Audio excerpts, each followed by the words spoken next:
बड्डेला काहीतरी स्पेशल कर अशी लहान मुलांची नेहमीच आपली आईला रिक्वेस्ट असते, मम्माला, की यावेळेला मला काहीतरी दोस्तांना इम्प्रेस करायला काहीतरी स्पेशल हवं आहे.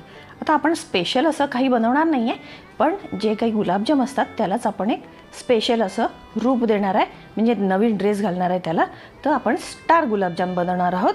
तर नमस्कार, मी जुई आणि तुमचं जुईज किचनमध्ये खूप खूप मनापासून स्वागत करते. आज आपण बनवणार आहोत स्टार गुलाबजाम. तर ही मी कढई घेतलेली आहे आणि याच्यामध्ये थोडा एक 50 ग्राम एवढा अतिशय बारीक फाईन असा रवा आपण भाजून घेतो आहे. तर रवा आधी आपण भाजून घ्यायचा आहे छानपैकी. अगदी खूप खमंग लाडवाला वगैरे घेतो किंवा उपम्याला वगैरे भाजतो तसा काही एवढा काही भाजायचा नाही आहे. अतिशय पटकन असा भाजायचा आहे तो आपल्याला. हे बघा, हा पळीला चिपकतो आहे आणि पळीला चिपकतो आहे म्हणजेच अजून काही त्याच्यात थोडंसं मॉइश्चर आहे. ते सुटलं की रवा झाला असं समजायचं आहे आणि सतत ढवळत राहायचं आहे. खाली लागता कामा नये, नाही तर खाली लागलेला आपण गुलाबी वगैरे थोडासा होतो आणि थोडासा करपतो. तर कसं आहे की बऱ्याच वेळेला कोणाकोणाला त्रास होतो, पोटात वगैरे दुखतं रव्यामुळे वगैरे, म्हणून हा आपण भाजून घेणार आहोत. मग रवा आणि मैदा यांचे हेच प्रॉब्लेम्स आहेत की हे पोटात जाऊन पराक्रम करतात नंतर. त्याच्यासाठी आपण प्रिकॉशन घेणार आहे. तर आता आपण काढून घेतलेला आहे प्लेटमध्ये. त्याच्यातच जर ठेवला असता तर कढईने आणखीन तो खालून जास्त झाला असता. आता बघा, मी या बाऊलमध्ये साधारण 100 ग्रॅम खवा आणि 30 ग्रॅम एवढं पनीर घेतलेलं आहे. आणि आता आपण हे चांगलंच मोडून घेणार आहे, कारण आपण आणल्यानंतर ते साधारण फ्रीजमध्ये ठेवतोच आणि फ्रीजमध्ये ठेवल्यानंतर ते बथ्थड होऊन जातं जरा. तर आपण हे अतिशय फाईन असं मळून घेणार आहोत. आधी याच्या आपण गाठी मोडून काढूया. हे बघा, गाठी याच्या अगदी म्हणजे राहूच द्यायच्या नाही आहे. बोटाने चेपून चेपून आपण याला बारीक फाईन करणार आहोत. आणि ॲक्च्युली फाईन करण्याची पद्धत ही नाहीच आहे, मी तुम्हाला दाखवते नंतर की आपण कसं. मी फक्त आपल्या त्याच्या एक जुजबी अशा गुठळ्या मोडून घेतलेल्या आहेत या बाऊलमध्ये. आता आपण याच्यामध्ये खवा पण घालून घेऊया. हे बघा, हा एकमेकाला असं पूर्ण असा चिपकायला लागलेला आहे आणि तुकडे पडत नाही आहेत. याचा अर्थ हा मऊ झालेला आहे नीट, छान असा एकत्र. बघा, तो थोडासा तो लूज पण वाटतो आहे पेढ्यासारखा पनीर. आता आपण याच्यामध्ये खवा घालून घेतलेला आहे आणि खवा पण अत्यंत एकजीव असा करायचा आहे आपल्याला. त्याच्यामध्ये गुठळ्या मोडून मोडून आणि मिक्स करून करून. तर आता आपण याला ताटामध्ये घेऊया एका प्लेटमध्ये. हे बघा, मी प्लेट घेतलेली आहे आणि प्लेटमध्ये आपण हा ठेवून आणि हाताची जी अंगठ्याची गादी असते मनगटाची तिने असा अगदी घासून घासून आपण बघा, हे असं घिसाई म्हणतात ना, तशी याची घिसाई सुरू करायची आहे या खव्याची आणि या पनीरची. ही बघा, याच्यामध्ये तरी पांढऱ्या पांढऱ्या तुम्हाला बारीक बारीक अगदी फाईन गुठळ्या दिसतील, त्यासुद्धा आपल्या मोडून जायला हव्या पूर्ण. हे असा तो सगळा चिकट चिकट मामला होतो आधी सुरुवातीला. हातही भरायला लागतात आपले. खरं म्हणजे मोठी परात हवी हे सगळं करायला, पण आता उन्हाळा असल्यामुळे नेमकी माझी परातीमध्ये वाळवणं गेली आहेत गच्चीवरती, त्यामुळे मी हे या थळ्यासारख्या प्लेटमध्ये घेतलेलं आहे.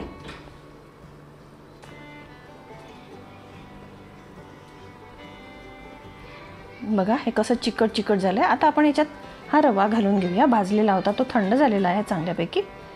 तर हा, आणि बघा, हे ताबडतोब मॉइश्चर आता ॲब्सॉर्ब होताना दिसेल तुम्हाला. हे बघा,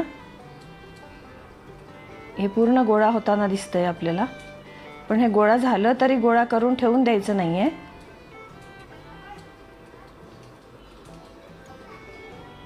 हे पहा, आपण याला आणखीनही मळत राहणार आहोत थोडंसं. हा पूर्ण रवा ॲब्सॉर्ब करून घेतल्यानंतर आपण याची पुन्हा एकदा घिसाई चालू करूया. हे बघा, अशी परत त्याच पद्धतीने बराच वेळ छानपैकी घिसाई करायची आहे.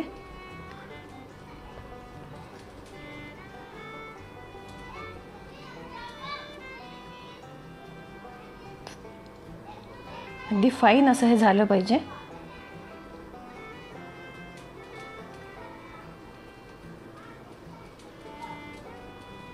प्रत्येक गाठ आणि गाठ याची अगदी मोडली गेली जाऊन आणि हाताला अगदी स्मूथ अँड सॉफ्ट लागलं पाहिजे हे. आता तुम्हाला एक हिंट देते मी की काय होतं की मैदा सगळाच खवा आपला सगळाच एक प्रकारचा नसतो. काही खव्यामध्ये फॅट खूप असतं. फॅट म्हणजे तेलाचा अंश खूप जास्त असतो. कारण दूध हे प्रत्येक वेळेला सारखं असेलच असं नाही. काही जास्त फुल फॅट वगैरेचाही खवा असतो. तर अशा वेळेला थोडंसं मैदा किंवा हे जे कणिक आहे, आता मी थोडीशी कणिक टाकून घेणार आहे याच्यामध्ये. मैदा आपण वापरतच नाही आहे. तर कणिक टाकून घेणार आहोत. तर ती कमी जास्त लागू शकते कारण तेल असतं याच्यामध्ये, तर हे तूप असतं याच्यामध्ये. तर ज्या खव्यामध्ये जास्त प्रमाणात तूप असतं ना, तर ते आपण तुपात जेव्हा फ्राय करायला टाकतो, तळायला टाकतो गुलाबजाम, तेव्हा ते तेल ते बाहेर सुटून आणि असं फसफसल्यासारखं होऊन आणि त्याच्यातच तो गुलाबजाम ते तुपातच विरघळण्याची शक्यता असते. याच्यासाठी मी कणिक वगैरे टाकून घेतलेली आहे. आणि असा जर प्रॉब्लेम आला तर बिनधास्तपणे थोडीशी आणखीन कणिक मिळवून आणि तुम्ही त्याला परत एकदा मळून काढू शकता. कारण होणार काय आहे, घट्ट वगैरे काही होणार नाही याची खात्री बाळगा. कारण आपण याच्यामध्ये पनीर टाकलेलं असतं. त्यामुळे गुलाबजाम हा अगदी म्हणजे निशंकपणे हा 100% आतून छानच होतो आणि तो आतपर्यंत साखरेचा पाक पितोच. याच्यामध्ये आपण बेकिंग पावडर वगैरे नाही घातली तरी गुलाबजाम छानपैकी आतपर्यंत असा मऊ आणि लुसलुशीतच होतो हा. आता पण मी थोडंसं याच्यामध्ये पाणी टाकून घेणार आहे कारण मला तेल वाटत होतं, याच्यामध्ये तूप वाटत होतं, तुपकट लागत होतं हाताला फार. तर मी याच्यामध्ये कणिक मिसळली आहे. पण तरी आता कणिक मिसळल्यामुळे तूप तर ॲब्सॉर्ब झालंच आहे, पण ह्याच्यातलं जे मॉइश्चर होतं ते मात्र गेलं आहे. तर याला अतिशय सॉफ्ट करण्यासाठी मी 1-2-3 वेळेला याच्यामध्ये थोडं चमचे 2 चमचे अंदाजे आपण याच्यामध्ये पाणी घालत राहणार आहोत. अगदी चमचा. हे बघा आणि छान मळत राहणार आहोत. भले इथे खाली चिपकू देत नाही तर कसंही होऊ दे, शेवटी सगळं मिळूनच येणार आहे. तसं काही काळजीचं कारण नाही आहे आपल्या. पण हे मळलं मात्र गेलंच पाहिजे, अगदी शुअर शॉट.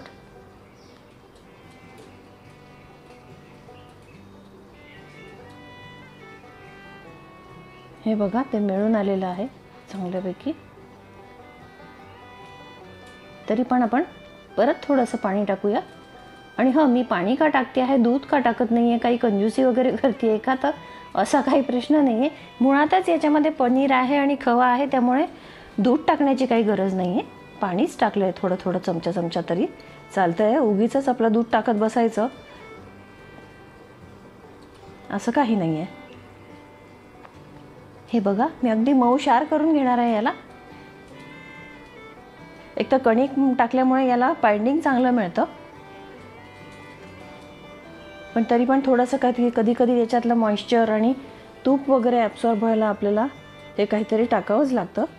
तर त्यात मी सॉफ्टनेस येण्यासाठी रवा घातलेला आहे आपण, आणि हे तूप ॲब्सॉर्ब होण्यासाठी याच्यात कणिक घातलेली आहे. कणिकही मी थोडीच घातलेली आहे, तुम्ही बघू शकता आहात. आता मात्र हे होत येईल असं वाटतंय.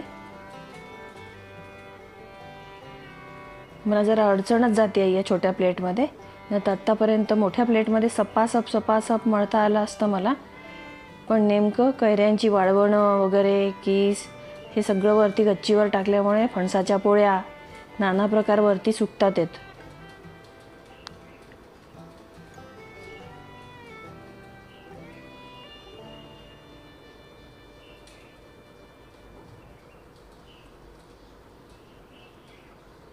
बघा छानपैकी डो वळतोय याचा.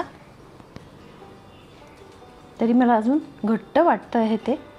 थोडंसं पाणी टाकावं लागतं की काय असा अंदाज नाही. आपण आता याचे गोळे करून घेऊया. आणि बघा आता मी कशी गंमत दाखवते आहे ते. छान मऊ झालेलं आहे हे अतिशय. आणि आता याचे छोटे आपण आधी पेढे करून घेऊया. अगदी फार लहानही गोळ्या करायच्या नाही आहेत, बऱ्यापैकी मोठे गुलाबजामसारखे गोळे करायचे आहेत. हे बघा,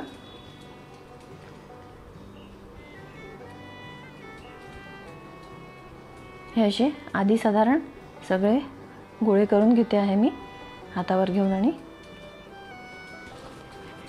आता मी हा खवा जास्त का दाखवला नाही गुलाबजाम वगैरे, याला एक रिझन आहे बरं का. आता काय आहे की घरीच चॅनल काढलं आहे आणि निरनिराळे पदार्थ म्हटल्यानंतर घरच्यांची खाण्याची मजा असते आणि वजनं वाढवायची, त्याहून मला रिस्क आहे, थोडीशी भीती. माझं वाढणार नाही आहे पण इतरांची वाढणार आहेत वजनं, तर त्यामुळे ती दहशत कायम टांगती तलवार डोक्यावरती असतेच.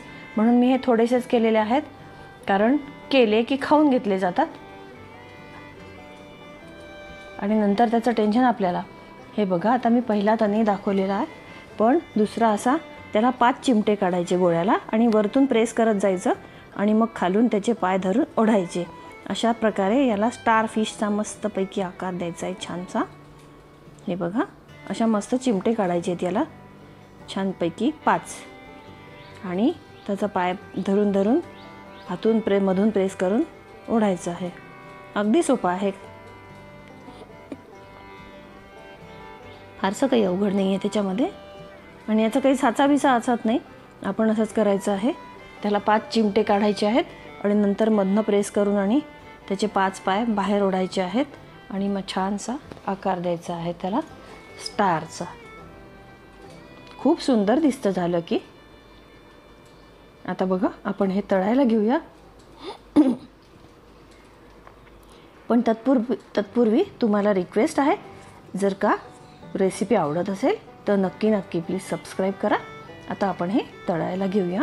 मी हे तूप तापवून घेतलेलं आहे आणि अगदी कमी फ्लेमवरच आपण हे एक एक तळायचं आहे आणि याला असं न्हाऊ घालायचं आहे. त्याला झाऱ्याने त्याच्यावर सतत तूप लोटत राहायचं आहे त्याच्या डोक्यावरती. खालून तर तो तळला जाणारच आहे. हळूहळू पिवळट थोडासा क्रीम कलरचा झाला की याला मग एक जर्क देऊन आणि याला पलटायचं पण आहे, कारण गोळा असता तर तो नुसताच असला लुढकला असता, पण ह्याला आपल्याला मात्र अनारशासारखं पलटावं लागेल आहे. हे बघा, तर याच्या दोन्ही साईडनी कंटिन्युअसली याला आंघोळ झाली पाहिजे, नाहीतर काय होईल, हा खालूनच शिजून निघेल आणि वरतून मात्र शिजणार नाही. बघा, हा आता जाडसर पण झाला आहे बघा तुम्ही. आधी आपण याचे जरा टोकदार पाय केले होते, आता जरा भज्यासारखा दिसतोय तो फेललेला. याचाच अर्थ आतल्या पनीरनी पण पाय पसरलेले आहेत छानपैकी आतमध्ये आणि ते आतून फ्लफी झालेला आहे. याचंच चिन्ह आहे, कारण जरा जाडजूड दिसतोय हा भरपूर, पण तरी स्टारचा आकार मात्र आहेच. आता मी 3 टाकलेले आहे त्याच्यामध्ये आणि अगदी लो फ्लेमच ठेवलेली आहे. फ्लेम अतिच कमी झाली तर थोडीशी टेम्परेचर मेंटेन करायला करून घ्यावं. बघा, हे स्पीडवर मी दाखवते आहे, पण तरी टेम्परेचर अगदी लोच आहे. फारसं मी टेम्परेचर त्याचं केलेलं नाही आहे.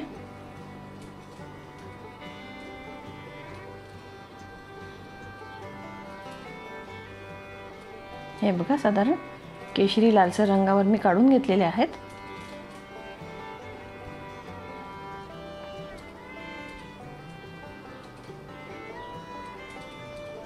आणि आरामशीर पेशन्सनी तळायचे आहेत. हे पटकन होणार नाही, पटकन होण्याचा कार्यक्रमही नाही तर आतून कच्चे राहतील. सो नीट तळून घ्यायचे आहेत पेशन्सनी थांबून. आणि कारण जसा वेळ अनारसे तळायला लागतो, सेम गुलाबजाम तळायला पण तसाच वेळ लागतो. भरकन गुलाबजाम तळून होत नाहीत. जर ते तळायचे तर अत्यंत पेशन्सनीच तळावे लागतात.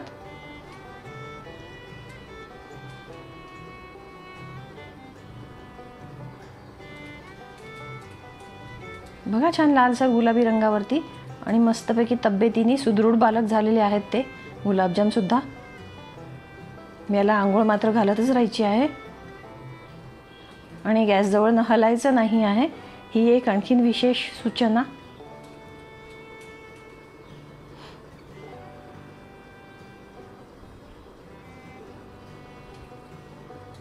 हे बघा, आता आपण मंद आचेवर याला तळायला घेतलेलं आहे आणि हे तळून आता होत आलेले आहेत आपले. बघा कसे जाडजूड झालेले आहेत छानपैकी.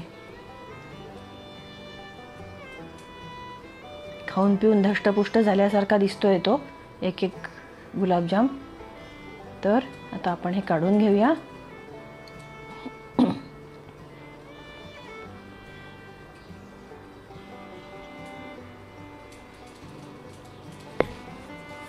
आणि मी तुम्हाला पाक करण्याची रेसिपी दाखवली नाही आहे. याचं कारण हे आहे की गुलाबजाम हा गुलाबजामचा पाक हा काही म्हणजे बघण्याची रेसिपी नाही आहे किंवा दाखवण्याची पण रेसिपी नाही आहे. जी मेन रेसिपी होती तीच मी तुम्हाला दाखवलेली आहे. गुलाबजामचा पाक हा काही तारी बिरी असा काही नसतो, 1 तारी 3 तारी वगैरे असा काही पाक नसतो. जस्ट साखर टाकायची, त्याच्यामध्ये तेवढ्याचं तेवढं किंवा थोडंसं जास्त पाणी टाकायचं. आणि हे बघा, आता हा काही पाक आपण काही दाखवला नव्हता करायला, पण हा काही तारी बिरी नसतो. जस्ट आपलं साखर विरघळणे, हां थोडे काही 2-3 लिंबाचे थेंब टाकावे याच्यामध्ये, म्हणजे बाजूनी साखर जमत नाही. आता मी ह्याच्यामध्ये रोज वॉटर टाकते आहे या पळीमध्ये घेऊन, आणि भरपूर रोज वॉटर टाकायचं आहे म्हणजे मुलांना जरा वेगळा फ्लेवर मिळतो. आता हे चांगल्यापैकी मिक्स करून घ्यायचं आहे. मुलांना काय होतं की त्यांना केशर आणि विलायची वगैरे याचे स्मेल बऱ्याच मुलांना आवडत नाहीत. तर रोज वॉटर टाकल्याने त्यांना जरा आनंद वगैरे होतो मुलांना. छान काहीतरी वेगळं लागतं आहे आणि मम्मानी काहीतरी स्पेशल केलेलं आहे असं काहीतरी भास होऊन जातो. आणि हे ह्या प्रकारचे गुलाबजाम म्हणजे जाम आवडतात मग मुलांना. याला इथे पण व्यवस्थित पोहायला शिकवायचं आहे. याला गुलाबजामला एकेका व्यवस्थित आंघोळ घालायची आहे, डुबवून ठेवायची आहे नीट. आणि याला आपण आता झाकून ठेवूयात छानसं आणि रेस्ट होऊ देऊया याला थोड्या वेळ. बघा छानपैकी आता हे मस्तपैकी साखर पितील हे. आणि शक्यतोवर हे जर गरम असले तर चालेल किंवा गरम पाक जरी असला तरी चालेल. दोन्हीपैकी एक. पाक थोडासा गरम होता माझा म्हणून मी थोडेसे एकदम टाकले नाही त्याच्यामध्ये. आता हे झाकून ठेवून देऊया आपण. आणि आता बघा हे मी साधारण अर्ध्या पाऊण तासांनी काढलेले आहेत. मस्त कसा छान दिसतोय हा गुलाबजाम. आणि हा आतूनही अतिशय छानसा असा फ्लपी झालेला आहे.